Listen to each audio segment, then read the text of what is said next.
Qeveria shqiptare ka hapur garën për rjetëzimin e rezidencave qeveritare me qëllim kthimin e tyre drejt interesit publik, si dhe duke i shndruar ato në destinacione tërheqëse për turizmin elitar. Këto struktura që aktualisht janë të amortizuara dhe me kërkesa të larta për mirëmbajtje do t'i nënshtrojë një projekt investimi i falnismës Hospitality Albania, ku garojnë 7 kompani finaliste. Kryeministri Edi Rama e cilësoi këtë një rrugë të re për Shqipërinë, por tha se vendi ynë ka dy shembuj të mirë në këtë proces, si Spanja dhe Italia. Shikojmë potencialin e madh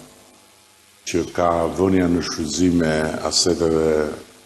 shtetërore, duke ndryshuar praktikisht hapashapi dhe formulat e ndërveprimit me privatin, kështu që duke i bashkuar këto interesa dhe duke vënë shtetin në rolin e një pronari të zakonshëm, ne po zhvillojmë një infrastrukturë të re faktikisht financiare, duke u bazuar tek modelet më të mira në Europë, dhe që në Itali apo në Spanjë zotrojnë asete dhe marrin ardhura jashtëzakonisht mbreslënse. Rama shtoi se konkursi organizuar nga Korporata Shqiptare e Investimeve ka në fokus rimëkëmbjen e vilës së diktatorit në Vlorë dhe një tjetër rezidencë qeveritare në Velipoj. Eksperienca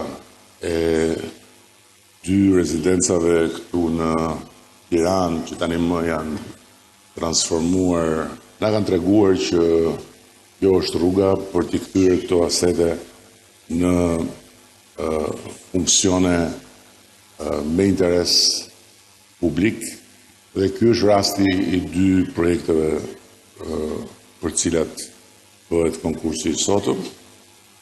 Njëri për vilën e udhëheqësit